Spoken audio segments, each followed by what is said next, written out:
블레셋 사람들의 진영에서 싸움을 도두는 자가 왔는데 그의 이름은 골리앗이요 가뎃 사람이라. 그의 키는 6규빗 한 뼘이요 그가 서서 이스라엘 군대를 향하여 외쳐 이르되 너희가 어찌하여 나와서 전열을 벌였느냐.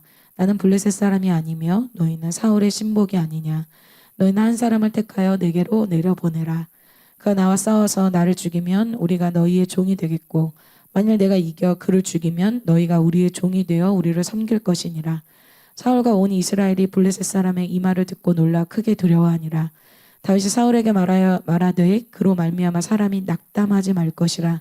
주의 종이 가서 저 블레셋 사람과 싸우리이다 하니 이에 사울이 자기 군복을 다윗에게 입히고 노투구를 그의 머리에 씌우고 또 그에게 갑옷을 입히매 다윗이 칼을 군복에 차고는 익숙하지 못함으로 시험적으로 걸어보다가 사울에게 말하되 익숙하지 못하니 이것을 입고 가지 못하겠나이다 하고 곧 벗고 손에 막대기를 가지고 시내에서 매끄러운 돌 5을 골라서 자기 목자의 제구 곧 주머니에 넣고 손에 물매를 가지고 블레셋 사람에게로 나아가니라. 다윗이 블레셋 사람에게 이르되 너는 칼과 창과 단창으로 내게 나아오거니와 나는 만군의 여호와의 이름 곧 내가 모욕하는 이스라엘 군대의 하나님의 이름으로 내게 나아가노라. 오늘 여호와께서 너를 내 손에 넘기시리니 내가 너를 쳐서 내 목을 베고 블레셋 군대의 시체를 오늘 공중에 세워 땅의 들짐승에게 주어 온 땅으로 이스라엘의 하나님이 계신 줄 알게 하겠고 또 여호와의 구원하심이 칼과 창에 있지 아니함을 이 무리에게 알게 하리라. 전쟁은 여호와께 속한 것인즉 그가 너희를 우리 손에 넘기시리라. 손을 주머니에 넣어 돌을 가지고 울매로 던져 블레셋 사람의 이마를 치매 돌이 그의 이마에 박히니 땅에 엎드려지니라. 다윗이 달려가서 블레셋 사람을 밟고 그의 칼을 그 칼집에서 빼내어 그 칼로 그를 죽이고 그의 머리를 베니 블레셋 사람들이 자기 용사의 죽음을 보고 도망하는지라. 같이 읽겠습니다. 이스라엘과 유다 사람들이 일어나서 소리 지르며 블레셋 사람들을 쫓아 가이와 에그론 성문까지 이르렀고 블레셋 사람들의 부장자들은 사하라임 가는 길에서부터 가드와 에그론까지 엎드려졌더라. 아멘. 어렵네요. 네, 오늘 말씀 제목은 다윗에게 있는 한 가지입니다. 다윗에게 있는 한 가지입니다. 오늘 서론부터 본문 내용이 시작합니다. 여러분 처음부터 놓치지 마시기 바랍니다. 오늘 이 이야기는 여러분들 잘 아는 다윗과 골리앗 이야기죠. 너무나 잘 아는 이야기입니다. 그런데 오늘 주님께서 이 내용을 설명할 때 이 골리앗에 대해서 유독 굉장히 디테일하게 설명하는 그 구절을 알 수가 있어요. 그래서 4절부터 이 골리앗에 대해서 설명하는 내용이 이렇게 나오죠. 블레셋 사람들의 진영에서 싸움을 도두는 자가 왔는데 그의 이름은 골리앗이요 가뎃 사람이라. 그의 키는 6규빗 한 뼘이요 3m 정도 됐다는 거죠. 머리에는 노투구를 썼고 몸에는 비늘 갑옷을 입었으니 그 갑옷의 무게가 놋 5,000세겔이며 갑옷만 입었는데 그 갑옷만 킬로그램이 57kg가 됐다. 그래서 대학생이 한 명 내 몸에 붙어 있다 이렇게 생각하시면 돼요. 그리고 그의 다리에는 놋가판을 쳤고 어깨 사이엔 놋 단창을 메었으니 그 창 자루는 배틀째 같고 창날만 600세겔이며 2kg 방패든 자가 앞서 행하더라. 이 사람이 어마어마한 사람이라는 것을 성경에서 굉장히 디테일하게 기록하고 있어요. 그가 서서 이스라엘 군대를 향하여 외쳐 이르되 너희가 어찌하여 나와서 전열을 벌였느냐. 나는 블레셋 사람이 아니며 너희는 사울의 신복이 아니냐.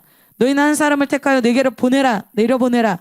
그가 나와 싸워서 나를 죽이면 우리가 너희의 종이 되겠고 만일 내가 이겨 그를 죽이면 너희가 우리의 종이 되어 우리를 섬길 것이니라. 이렇게 이 어마어마한 블레셋 장수가 나와서 이스라엘에게 도전장을 내밀죠. 이 내용 즉슨 이렇게 자세하게 이 블레셋 골리앗을 디테일하게 설명하는 그 이유는 이 골리앗이 강력한 적일 뿐만 아니라 이 싸움이 그냥 아무나 나갈 수 없는 싸움이라는 것을 얘기해주고 있어요. 뭐 쉽게 얘기하면 골리앗은 이스라엘 중에 이길 사람이 없어요. 즉 하나님이 이스라엘이 이길 수 없는 적을 붙여주신 거예요. 그래서 그냥 이거 한번 전쟁 나가볼까? 할 수 있는 전쟁이 아닙니다. 그래서 이 블레셋과의 이 골리앗과의 전쟁은 한번 나가볼까 할 수 있는 전쟁이 아니라 목숨을 걸지 않고는 나갈 수 없는 어마어마한 전쟁이라는 거예요.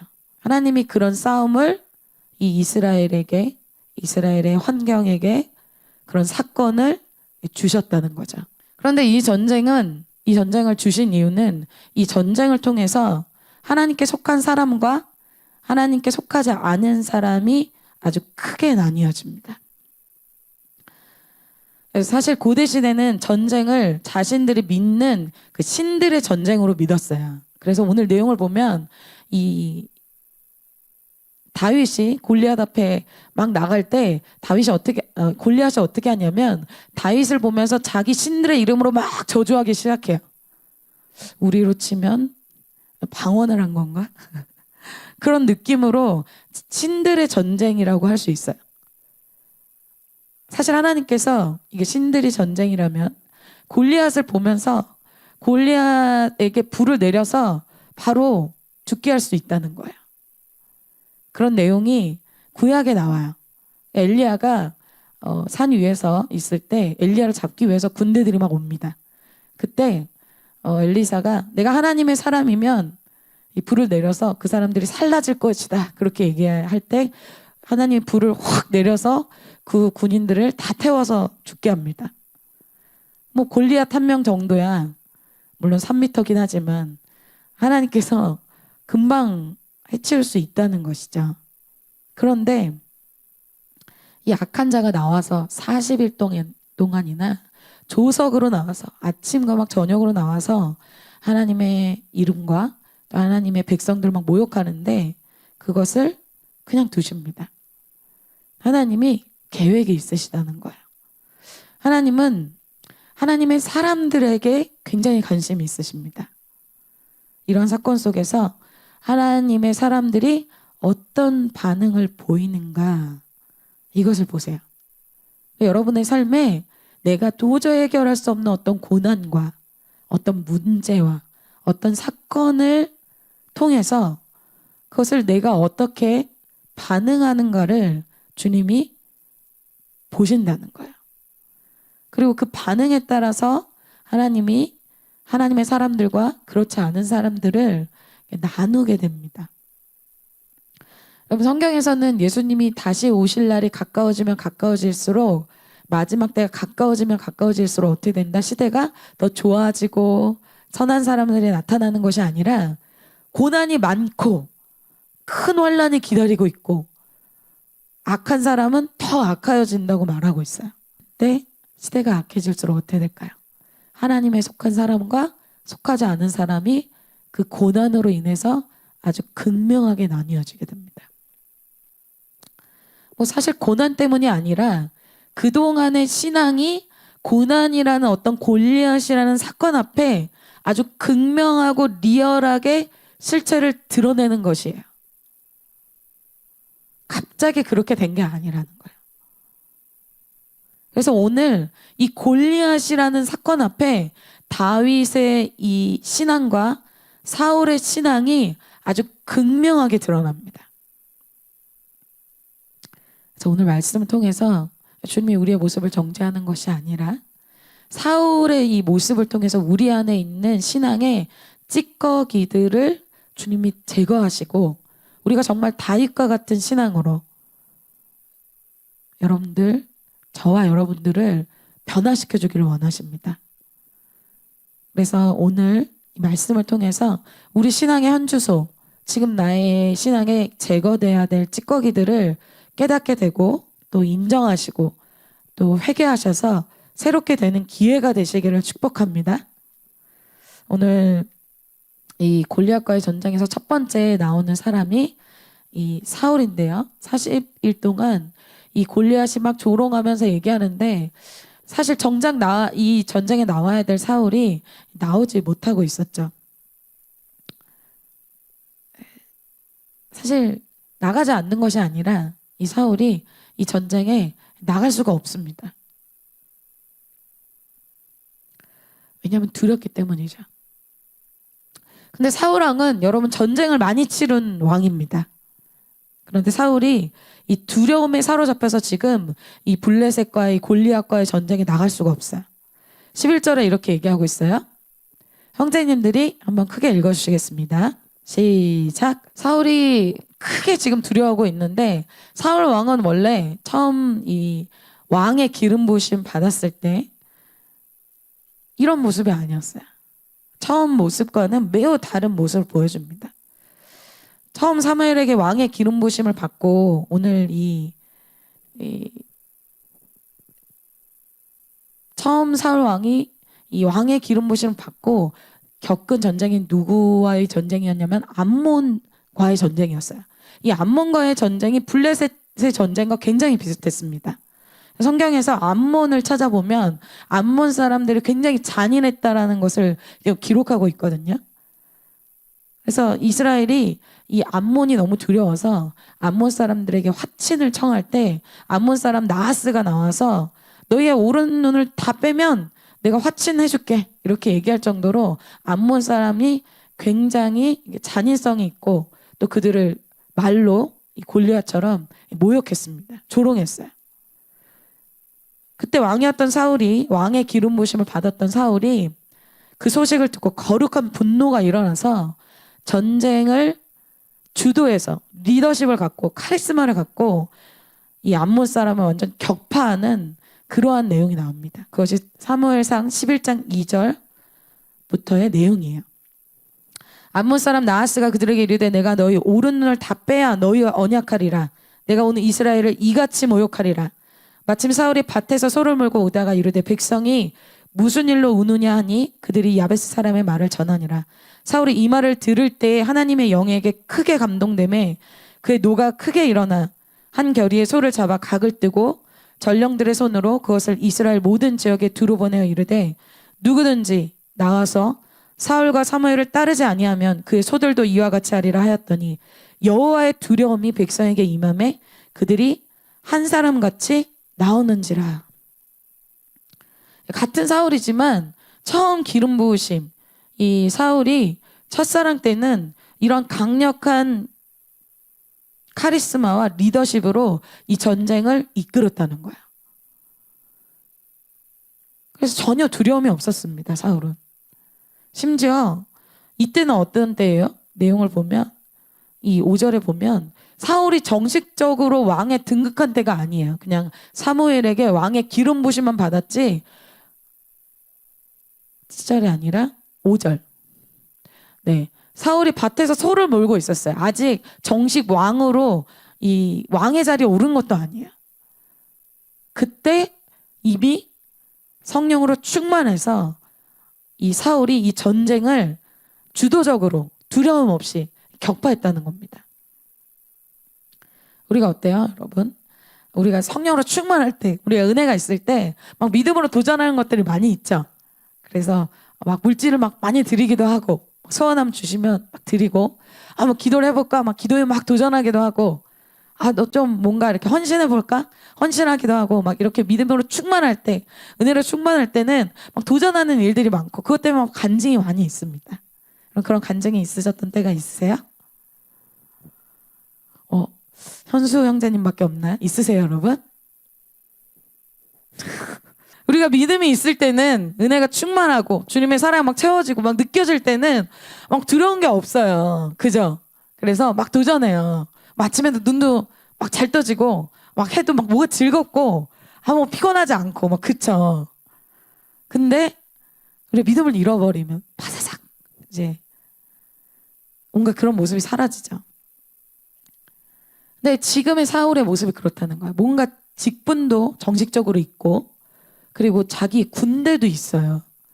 자기 옆에 막 용사들이 있어요. 그런데 겉보기에는 뭔가 더 많이 갖춰지고 더 많이 뭔가 세팅이 된 것 같은데 사울은 크게 두려워하고 있어요.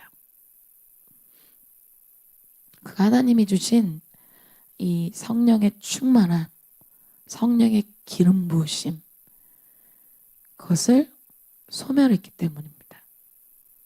기름 부으심을 잃어버렸어요. 성령 충만함을 잃어버리는 것은 단번에 되는 것은 아닙니다. 왜 사울이 오늘 보고자 하는 것은 왜 사울이 이렇게 성령의 충만함을 잃어버리고 소멸했는지 그 원인과 그 사건을 좀 보고자 합니다.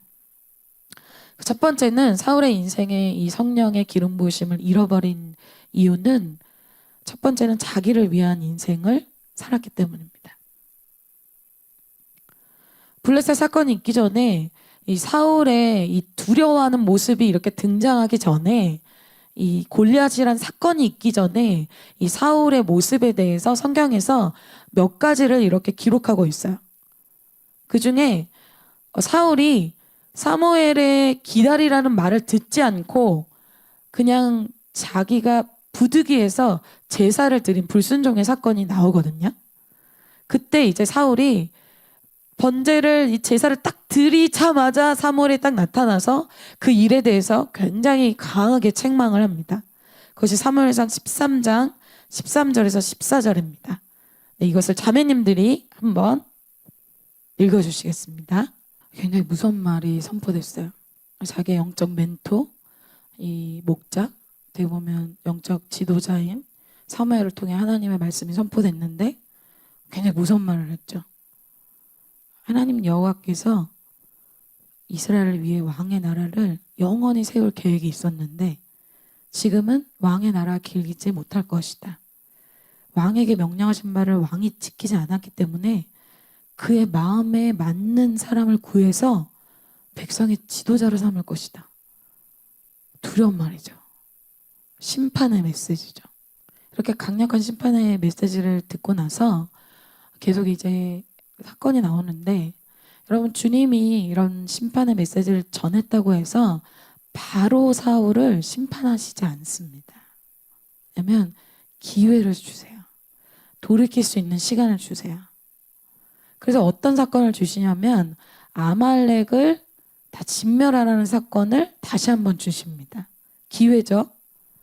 다시 회복될 수 있는 기회입니다. 다시 말씀을 주신다는 거예요. 그래서 아말렉과의 전쟁을 치렀고 그 전쟁에서 사울이 이겼어요. 근데 여러분 여기서 여러분들과 제가 봐야 될 것은 지금 사울은 굉장히 하나님의 근심이 되고 있어요. 그런데도 사울은 왕의 직분이 바로 없어지거나 사울이 전쟁에서 패배하지는 않고 있어요. 즉 우리 편에서는 하나님의 어떤 회개의 메시지가 선포되고 있는데 왕의 직분도 있고 또 내가 전쟁에서 이기고 있으니까 하나님의 말씀을 불순종했고 뭐 회개의 말씀 선포되어져도 나한테 뭐 아무 일도 안 일어나고 삶이 잘 되어지네 라고 착각할 수 있다는 거예요. 지금은 주님이 기회를 주시는 때인데 그것을 오히려 모를 수도 있다는 거죠. 지금이 얼마나 심각한 타이밍인지 얼마나 지금 긴급하고 급박한 타이밍인지 사실 사울은 모를 수 있다는 거죠. 사울이 이것을 모르고 있다는 것이 어디에 나타나냐면 사울이 이 아말렉과의 전쟁에서 전쟁이 끝나고 무엇을 했는지를 보면 알 수 있어요. 사무엘상 15장 12절입니다. 사무엘이 사울을 만나려고 아침에 일찍 일어났더니 어떤 사람이 사무엘에게 말하여 이르되 사울이 갈멜에 이르러 자기를 위하여 기념비를 세우고 발길을 돌려 길갈로 내려갔다 하는지라. 지금 사울이 어떤 상황이에요? 빨리 회개해야 될 상황이에요. 그런데 아말렉과의 전쟁에서 이겼다고 지금 사울이 뭐라고 했냐면 자기를 위한 기념비를 세우고 돌아갔다는 거예요. 여러분 저희가 CH 할 때 교만에 대해서 얘기했어요. 교만은 자기 영광에 집중이 돼 있어요. 지금 어떤 상황이에요? 사울은 하나님의 이 심판의 메시지에 별로 관심이 없어요. 하나님의 이 나에게 선포된 이 강력한 메시지를 주셔도 사울이 그렇게 심각하지 않아요. 그의 관심은 자기 영광, 자기의 미래, 자기를 위한 기념비를 세우는 이거에 완전히 몰입되어 있어요. 자기의 인생, 자기의 영광에 온통 관심이 가 있어요. 그럼 사울이 어떤 사람입니까? 사울이 하나님의 은혜로 왕이 된 사람이에요. 이스라엘의 초대 왕, 첫 번째 왕이라는 엄청난 그 페이버, 엄청난 이 은혜를 받은 사람이 이 사울이었다는 거예요. 그가 처음에는 이런 모습이 아니었죠. 사무엘상 9장에 그의 모습에 대해서 말씀하고 있습니다. 사무엘이 사울을 볼 때에 여호와께서 그에게 이르시되 보라, 이는 내가 네게 말한 사람이니 이가 내 백성을 다스리리라 하시니라. 사울이 대답하여 이르되 나는 이스라엘 지파의 가장 작은 지파 베냐민 사람이 아니니까.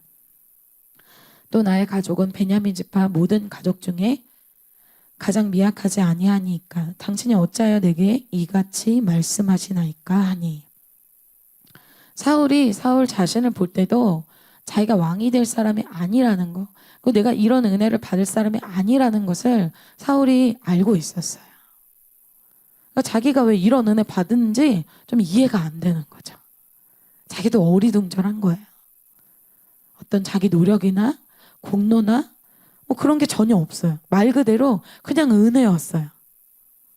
그래서 자기는 가장 미약한 사람인데 하나님 나에게 왜 이런 은혜를 주시는지 자기가 자격이 없다는 걸 너무나 잘 알고 있었어요. 그래서 이 사울을 보고 남이 볼 때도 사울이 좀 왕이 될 사람은 아니었는지 이 사울을 보고 비난을 하죠. 사무엘상 10장에 그 내용이 나와요. 사무엘의 모든 백성이 이르되 너희는 여호와께서 택하는 자를 보느냐? 모든 백성 중에 짝할 리가 없느니라 하니 모든 백성이 왕의 만세를 외쳐 부르니라. 27절 어떤 불량배는 이르되 이 사람이 어떻게 우리를 구원하겠느냐 하고 멸시하여 예물을 바치지 아니하였으나 그는 잠잠하였더라. 사울이 잠잠해요. 왜 따지지 않아요? 자기가 자격이 없다는 걸 알거든요. 주장하지 않아요. 자기가 은혜로 세워졌다는 것을 알고 있어요. 은혜로 세워진 사람은 자기를 주장하지 않죠. 자기를 내세우지 않죠. 남이 알아주지 않아도 그것에 보면 연연하지 않습니다. 근데 사울이 지금 변했어요. 그러니까 처음에는 그러지 않았는데 이제는 자기 영광, 사람들에게 인정받기를 원하고 야망과 욕심이 그의 마음에 들어갔어요. 지금 우리는 사울이 왜 성령의 충만함을 잃어버렸는지 보고 있습니다. 두 번째, 사울은 주님의 이 심판의 메시지가 있음에도 반복적으로 불순종했습니다. 아까 본 내용 중에 사울은 하나님께 불순종 때문에 심판하신다는 내용을 사무엘을 통해서 들었어요. 그런데 또다시 사울이 불순종하는 사건이 사무엘상 15장에 나옵니다. 이 내용을 제가 읽겠습니다. 사무엘이 사울에게 이르되 가만히 계시옵소서. 간밤에 여호와께서 내게 이르신 것을 왕에게 말하리이다 하니 그가 이르되 말씀하소서. 사무엘이 이르되 왕이 스스로 작게 여길 그때에 이스라엘 지파의 머리가 되지 아니하셨나이까.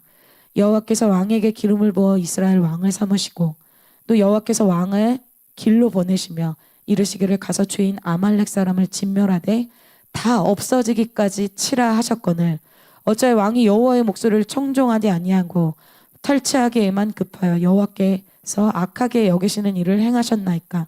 사울이 이르되 그것은 무리가 아말렉 사람에게서 끌어온 것인데 백성이 당신의 하나님 여호와께 제사하려 하여 양들과 소들 중에서 가장 좋은 것을 남김이요 그의 것은 우리가 진멸하였나이다 하는지라. 이제 사울은 말씀에 순종하는 것이 없어요. 말씀대로 살지 않습니다. 뭐 하려는 모습은 보이죠? 하려는 척은 해요. 사실은 사울 마음 안에 말씀에 대한 절대성과 이 말씀에 대해서 내 마음과 뜻과 정성을 다해서 지켜야 한다는 하나님과의 관계가 사울은 이미 없어요. 그래서 순종하지 않죠. 사울의 이 인생에는 이제 하나님은 관심이 없어진 인생이에요. 뭐 전쟁을 하라 그래서 하긴 해요. 아말렉과 싸움 하긴 합니다. 그러나 그 마음에 하나님을 뜨겁게 사랑하거나 하나님을 의식하거나 하나님의 마음을 정말 기쁘게 해드리려는 마음 전혀 없어요. 이제 하나님은 없고 나를 위한 인생을 살고 있는 것이 지금 사울의 인생입니다. 근데 여러분, 무서운 것은 뭐냐면요, 여기서 그럼에도 사울은 왕의 직분이 있어요. 말씀대로 순종한 것이 없고 하나님과 관계가 없는데 보이는 직분도 있고 말씀도 듣고 있고 말씀에 순종하는 것 같아 보이는 어떤 그런 액션, 어떤 일도 행합니다. 참 무서운 것이죠. 근데 오늘 이 사울의 하나님과의 관계의 실체가 언제 리얼하게 나타나냐면 이 블레셋, 골리앗과의 전쟁에서 아주 리얼하게 나타납니다. 그래서 그가 왕이기 때문에 전쟁터에 앉아있긴 해요. 있긴 합니다. 그러나 사울이 자신의 목숨을 걸고 그 전쟁에 나갈 수는 없어요. 오히려 두려움이 극에 달았습니다.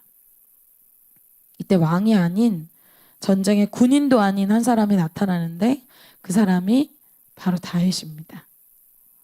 오늘 여러분이 제가 사울에서 다윗으로 옮겨지는 그러한 날이 될 줄 믿습니다. 전쟁에 나가는 목동 다윗을 보겠습니다. 사울이 두려움 가운데 있을 때 목동인 이 다윗이 사울에게 와서 그를 오히려 위로합니다. 32절 말씀입니다. 네, 우리 수경자매님이 한번 읽어주세요. 다윗은 지금 양치는 목동 소년이에요. 지금 사울은 왕이잖아요. 그런데 이 전쟁에서 이 아무도 누구도 나갈 수 없는 이런 전쟁에 누굴 세우시냐면 다윗을 하나님이 세우시는 거예요. 사실 여러분, 다윗의 이런 조건들을 보면 다윗은 그냥 남들이 가지고 있는 것을 참 많이 갖지 못한 사람입니다. 아버지 이세의 인정도 받지 못하는 사람이었고, 또 그리고 그는 뭐 어떤 전문적인 어떤 그런 걸 갖고 있는 사람이 아니라 그냥 양치는 그냥 목동이었어요. 뭐 자랑할 것이 별로가 아니라 아예 없는 사람이 사실 다윗이죠.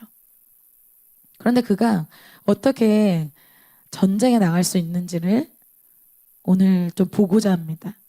결론적으로 말씀드리면 다윗이 이 전쟁에 나갈 수 있는 그 이유는 기름 부으심 때문입니다. 하나님이 그와 함께 하시는 그에게 있는 유니크한 그 한 가지가 하나님이 그의 삶에 임재하시고 계시다는 거예요. 첫 번째, 여호와께서 함께 하심이에요. 근데 이 다윗의 기름 부으심, 이 다윗의 인생에 하나님이 여호와께서 함께 하신다는 것을 다른 사람들도 알아봤어요. 사울이 반복되는 불순종과 회개의 기회를 놓칠 때 이 사울에게 악신이 들어가게 되죠. 그래서 그가 번뇌하게 돼요. 그 악신이 너무 괴롭게 해서 번뇌하게 될 때 그 궁중, 아무리 이 악단, 궁중의 이런 찬양팀을 불러서 아무리 이런 수금을 쳐도 그게 안 낫는 거야. 그런데 이 다윗을 추천해주는 어떤 한 사람이 다윗에 대해서 설명하는 내용이 이 내용입니다. 사울의 신하들이 그에게 이르되 보소서, 하나님께서 부르시는 악령이 왕을 번뇌하게 한즉 원하건대 우리 주께서는 당신 앞에 모시는 신하들에게 명령하여 수금을 잘 타는 사람을 구하게 하소서. 하나님께서 부르시는 악령이 왕에게 이를 때 그가 손으로 타면 왕이 나으시리이다 하는지라. 사울의 신하에게 이르되 나를 위하여 잘 타는 사람을 구하여 내게로 데려오라 하니 소년 중 한 사람이 대답하여 이르되 내가 베들레헴 사람 이새의 아들을 본즉 수금을 탈 줄 알고 용기와 무용과 구변이 있는 준수한 자라. 여호와께서 그와 함께 계시더이다 하더라. 하나님께서 부르시는 악령이 사울에게 이를 때 다윗이 수금을 들고 와서 손으로 탄즉 사울이 상쾌하여 낫고 악령이 그에게서 떠나더라. 이 다윗은 그냥 양치는 목동이에요. 전문가가 아니에요. 뭐 실용음악이나 뭐 그런 걸 전공한 사람이 아니라는 거예요. 근데 왕궁에 있는 이 궁중악당 전문가들이 하지 못하는 일을 다윗을 통해서 하나님이 하시는데, 이 무명의 이 양치는 목동이 이 수금을 탈 때 다윗에게 있는 악한 영이, 이 악신, 이 마귀의 영이 떠나는 역사를 일으켜 주신다는 거예요. 사울은 성경에서 힘센 사람, 용사들을 모았다라고 성경에서 이렇게 말하고 있어요. 그 수많은 용사들이 지금 많은데도 그 용사도 아닌 이 전쟁 중에 많은 군인들, 그 용사들 아무도 못 나가고 있어요. 지금 비전문가인 이 목동이 칼을 들어본 적도 없는, 자기 칼조차 없는 이 다윗이 전쟁에 나가겠다고 하는 거야. 사울은 칼도 있고 직분도 있고 스펙도 있고 여러 가지가 지금 있는 상황이에요. 사울은 너무 두렵죠. 왜? 사울에게 없는 것이 있어요. 사울은 하나님의 임재는 없어요. 하나님이 이제 함께 하시지 않는 인생이 사울의 인생이에요. 반대로 다윗은 아무것도 없는 사람이에요. 다윗에게 있는 그 한 가지가 하나님이에요. 하나님의 함께 하심이 아무것도 없어도 하나님의 함께 하심이 다윗에게 있어요.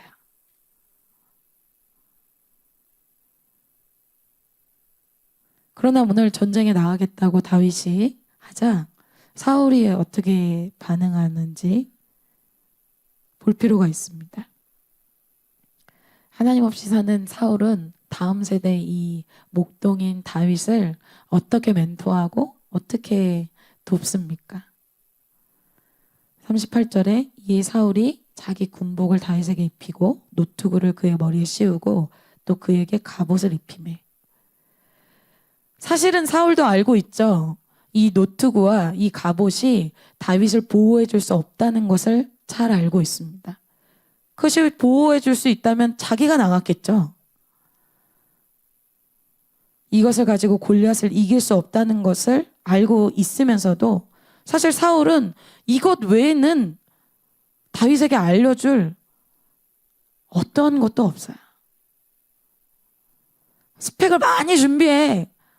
그러면 뭐 이렇게 좀 준비가 될 거야. 너 인생에 다른 사람 하듯이 스펙 많이 준비하고 바쁘게 정말 충성을 다해서 정말 그렇게 살면은 뭐 좋은데 될 수도 있고 안 될 수도 있고. 하나님을 의지하는 방법, 하나님을 믿고 도전하는 방법, 하나님의 말씀을 듣고 내 인생을 던지는 방법이 아니라 세상적인 방법으로밖에 못 돕는 거예요. 왜? 사울의 인생이 그렇기 때문에. 근데 다윗이 오늘 어떡합니까? 이 사울이 준 것이 좀 어색해요. 익숙하지 않아요. 벗어버립니다. 39절입니다. 다윗이 칼을 군복 위에 차고는 익숙하지 못함으로 시험적으로 걸어보다가 사울에게 말하되 익숙하지 못하니 이것을 입고 가지 못하겠나이다 하고 곧 벗고.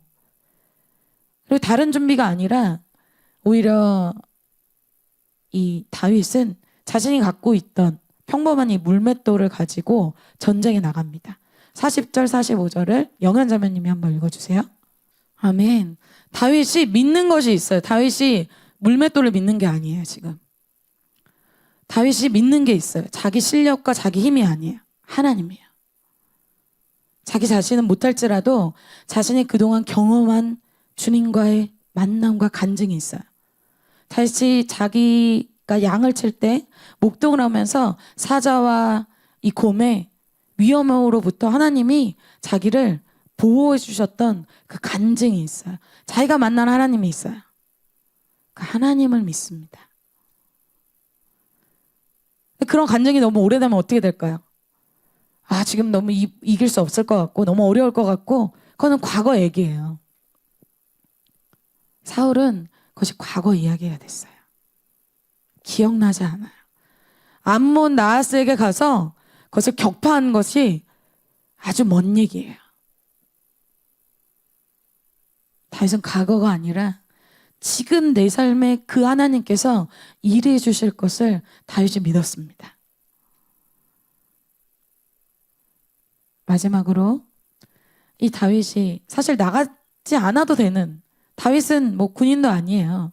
지금 용사도 아닙니다. 나가도 되지 않아도 되는 이 전쟁을 나가는 이유는 딱 한 가지입니다. 하나님의 영광을 위해서였어요. 왜 다윗이 전쟁에 나가는가? 이것이 다윗이 골리앗을 향해 선포하는 그 선포 속에 다 나와 있습니다. 46절, 47절입니다. 다 같이 한번 읽어보겠습니다. 시작.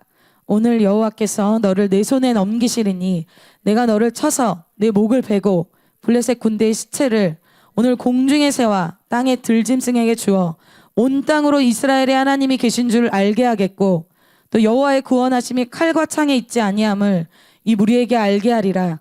전쟁은 여호와께 속한 것인즉 그가 너희를 우리 손에 넘기시리라. 아멘. 다윗의 어떤 전쟁의 동기, 이것을 하는 이유, 그거는 딱 한 가지예요. 이스라엘의 하나님이 계신 줄 알게 하기 위해서요. 내가 공부하는 이유, 내가 취업하는 이유, 내가 전도하는 이유, 내가 직분을 갖고 있는 이유, 이것에 대한 동기는 매우 중요합니다. 다윗은 분명한 동기가 있어요. 내가 드러나고 내가 좀 인정받고 그것에 있지 않아요.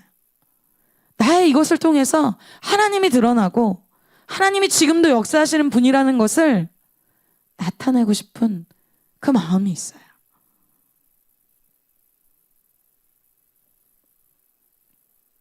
여러분들의 마음에 그런 것이 있습니까? 내가 믿는 예수님, 그 예수님이 아직도 살아계시고 또 일하시고 역사하셔서 그 예수님이 나의 인생을 정말 책임져 주시는, 나의 인생에 생생하게 역사하시는, 나의 미래를 보장하시는 그것을 간증하고 싶은 마음이 있으십니까? 다윗은 그것이 있어요. 이 다윗이 이 작은 물맷돌을 가진 이 목동이 전쟁에 나가는 이유는 딱 한 가지입니다. 하나님의 영광을 위해서요. 근데 사람들이 볼 때는 어떨까요? 어려서 젊은 패기가 있어서 저렇게 도전하지. 나도 과거 해봤어. 젊을 때는 그런 거야. 어떻게 될지 좀 걱정된다. 정말 안 됐네. 싸우면 안 되는데 망하지. 그렇게 생각했겠죠. 그러니까 싸움 안 나가는 거잖아요. 자기 손해볼까봐, 자기 망할까봐. 그래서 안 나가는 거잖아요. 그런 믿음이 있잖아요. 48절 49절에 주님이 다윗에게 이렇게 역사하십니다. 블레셋 사람이 일어나 다윗에게로 마주 가까이 올 때 다윗이 블레셋 사람을 향하여 빨리 달리며 손을 주머니에 넣어 돌을 가지고 물매로 던져 블레셋 사람의 이마를 치매 돌이 그의 이마에 박히니 땅에 엎드려지니라. 아무도 나가지 않는 이 싸움에 다윗이 혼자 나가서 싸울 때 다윗의 손을 주님이 들어주십니다. 하나님의 영광을 위해서 하는 인생, 하나님께 나의 전부를 거는 인생, 어떻게 되는가? 하나님이 그걸 보여주고 계세요. 그런 말이 있죠. 교회에서 참 그런 말씀이 많이 선포되는데, 하나님을 이렇게 신앙을 할 때 사심이 없어야 된다라는 말이 있어요. 사심 뭐예요? 욕심, 야망, 자기 영광, 이것이 없어야 됩니다. 여러분, 하나님을 이용하는 인생이 되면 안 됩니다. 자기 영광에 사로잡히면 사울처럼 이상한 모습으로 변질돼요. 다윗이 이러한 하나님의 영광을 위한 동기로 많은 것을 했기 때문에 그러니까 모든 고난과 어려움을 통과하고 그 신앙의 마지막 롱런을 할 수 있었습니다. 그래서 여러분 무엇을 할 때 동기는 정말 중요합니다. 여러분이 그렇게 하고 싶은 동기가 뭐예요? 그렇게 되고 싶은 이유가 뭐예요? 그것을 왜 하려고 하세요? 왜 그것이 그렇게 중요하세요? 그것이 하나님을 위해서예요? 아니면 나를 위한 것이에요?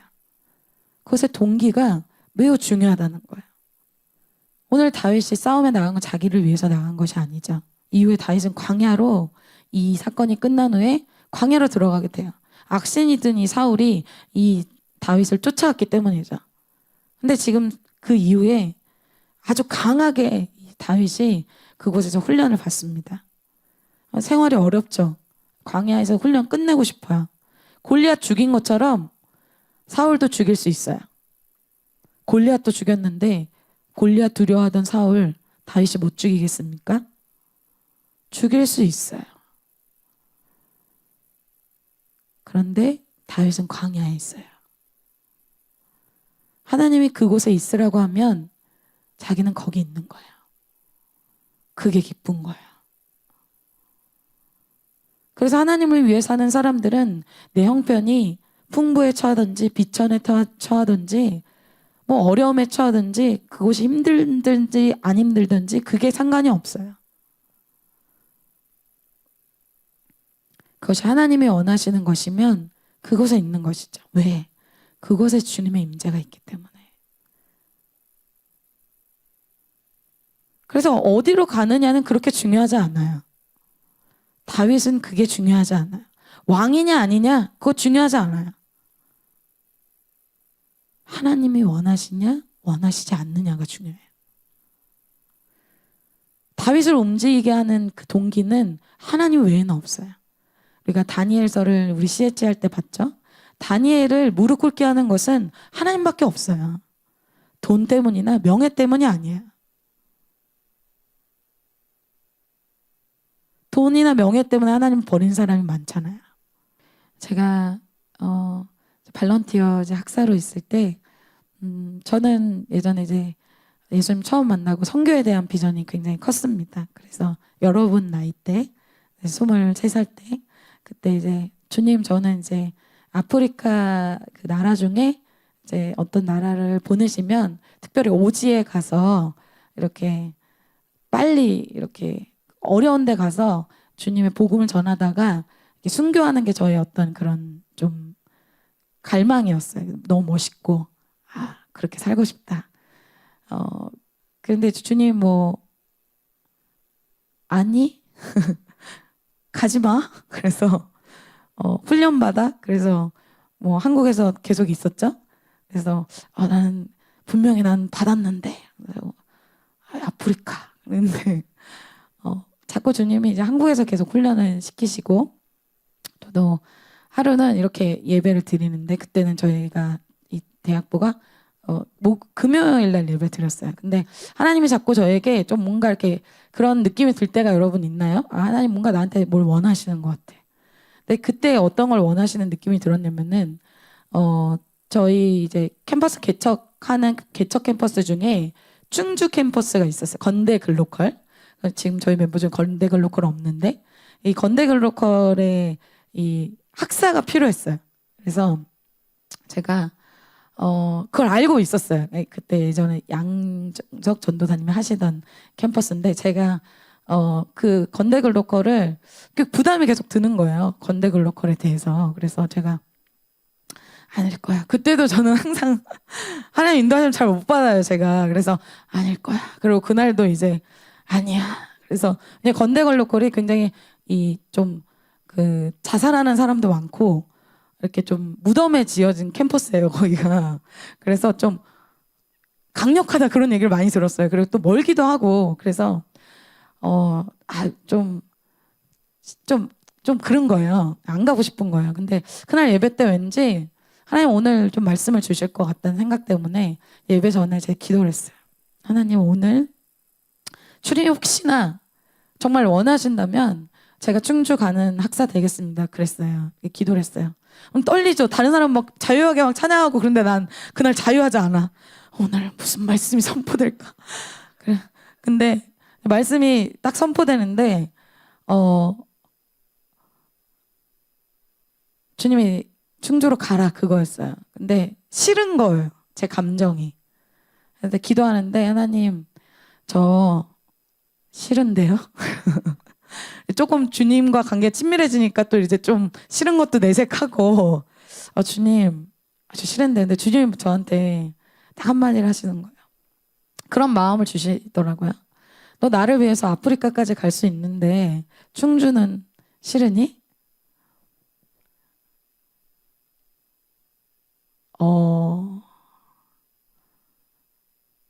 솔직히 그건 멋있지 않잖아요. 그건 사람들에게 보여질 때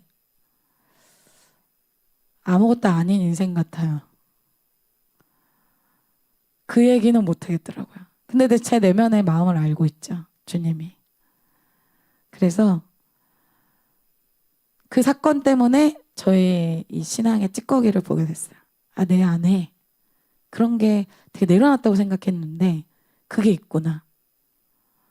그래서 그거를 그냥 내려놓고 이제 찾아가서 간사님 뭔가 이렇게 괜찮다고 하면 제가 말씀을 받았는데 제가 충주 이렇게 내려가고 싶습니다. 그래서 간사님 그러냐고. 그래서 좀 괜찮다고 하시면 좋겠는데 그래요. 그래가지고 정말 맞았구나. 그래서 그래요. 그래서 그래요? 알겠습니다. 그러고 이제 그때부터 이제 사역을 시작하고 거기 내려가서 많은 이런 체험들을 했어요. 그냥 순종해서 내려갔는데 막 그때 같이 기도 모임마다 막 축사가 일어나고 막 그런 일들이 일어나서 저는 너무 어색해가지고 어떻게 해야 되지? 학생들이 막 축사가 일어나고 이러니까 저는 이제 그런 거 경험을 많이 안 해봐서 두려워가지고 그냥 같이 기도만 했어요. 그때는 이제 기도도 못 해주고 너무 무섭기도 하고 같이 그런 성령의 역사들이 제가 노력해서가 아니라 그냥 하나님 그냥 순종해서 갔는데 하나님 막 캠퍼스가 개척되고 막 그런 일들 통해서 일꾼들이 세워지고 그때 이제 1대1 했던 친구가 이제 어제 얘기했던 그 친구 간증에 나온 그 친구였어요. 그때 이제 세워지고 그때 이렇게 했던 친구들이 일꾼으로 세워지는 거 보면서 지금 제가 돌아볼 때 참 그런 저희 찌꺼기들을 하나님이 사건을 통해서 또 진로라는 사건 어떤 나의 미래라는 어떤 것들 또 여러 가지를 통해서 하나님이 저희 이런 사심, 욕심, 어떤 야망 또 이런 것들을 내려놓게 하시는 그런 과정이 있었다는 것이 생각이 났어요. 제가 지금도 그런 게 있는 것 같아요. 우리의 삶에 오늘 말씀을 통해서도 우리의 찌꺼기가 제거될 줄 믿습니다. 사울은 왕이라는 어떤 그런 보여지는 그것에 굉장히 목숨을 건 사람이에요. 그래서 주님이 버리신다고 하셔도 이 사울이 중요한 게 뭐냐면 사람들이 나를 어떻게 볼까가 너무 중요한 거예요. 사람에게 메인 삶이죠. 근데 사울이 왕이 어떻게 됐어요? 하나님 때문에 됐잖아요. 그런데 그런 하나님을 버리고 자기가 이제 자기 인생의 왕이 된 거야. 내가 결정권자야. 자기 영광에 막 집중돼서 하나님 그렇게 말씀하시면 나는 이렇게 할 거야. 다윗이 사무엘에게 받은 기름 부으심 사울도 받았습니다. 둘 다 똑같은 기름 부으심을 받았어요. 그런데 똑같은 은혜를 받은 것이죠. 그런데 다윗이 그 기름 부으심을 유지할 수 있었던 것은 자기 영광이 아니라 하나님의 영광을 위한 삶을 살았기 때문이에요. 그래서 이렇게 하나님의 영광을 위해서 산 다윗의 인생이 어떻게 되느냐? 넥스트로 이제 넘어가게 됩니다. 50절, 51절의 내용이 그거예요. 다윗이 이같이 물매와 돌로 볼렛 사람을 이기고 그를 쳐 죽였으나 자기 손에는 칼이 없었더라. 51절. 다윗이 달려가서 다 같이 한번 읽어볼까요? 51절. 시작. 다윗이 달려가서 블레셋 사람을 밟고 그의 칼을 그 칼집에서 빼내어 그 칼로 그를 죽이고 그의 머리를 베니 블레셋 사람들이 자기 용사의 죽음을 보고 도망하는지라. 하나님의 영광을 위해 사는 사람은 어떻게 되느냐? 물매만 돌리는 게 아니에요. 그 넥스트가 있어요. 어떻게 되냐? 칼이 없었던 이 다윗이 골리앗을 죽일 때는 뭘로 죽이냐면 칼로 죽여요. 칼로 죽이고 칼로 목을 베서 죽여요. 이건 무슨 사인이에요? 너가 이제 용사의 단계로 넘어갈 거야. 그전에는 이 다윗이 이 칼을 사용한 적이 없다는 거야. 용사가 된 다윗이 어떻게 해요? 계속 하나님의 영광을 위해 살아요. 용사로 전쟁을 해서 전쟁의 전리품을 모아서 하나님의 성전을 만드는데 자기 인생을 다 쏟아요. 솔로몬에게 그것을 다 전달해 주죠. 자기 영광이 없어요. 자기가 못 지어요. 자기가 너무 헌신해가지고 막 캔버스 개척하는 거예요. 내 것도 아니야. 분위기가 안 좋네요. 이 다윗이 이런 하나님의 영광을 위해서 할 때 어떤 일이 일어납니까? 그동안 두려워했던, 골리앗을 절대 이길 수 없다고, 망할 것 같은, 죽을 것 같은, 믿음이 없던 사람들이 이 다윗 한 사람 때문에 일어나기 시작해요.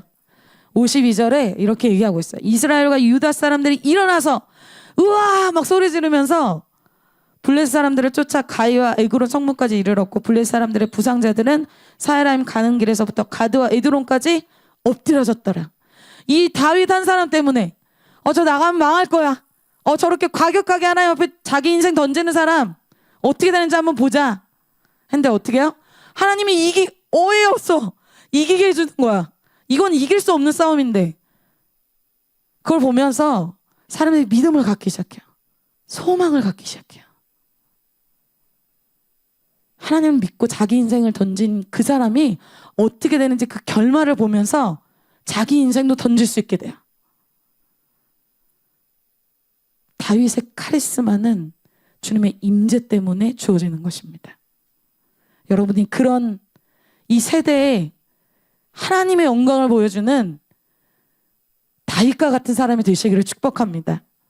왕의 직분 하나 좀 얻으려고, 그거 유지하려고 그것 때문에 사는 초라한 인생 되지 않기를 원해요. 아멘이십니까?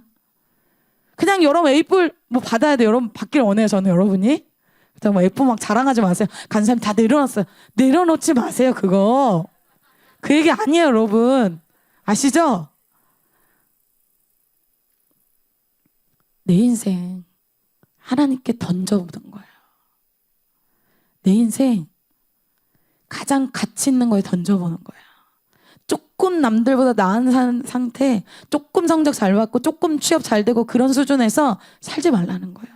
주님이 우리 JCM의 CHR 마지막 파이널로 오늘 말씀 주시는 것은 이런 다윗의 세대가 일어나게 될 것을 선포합니다.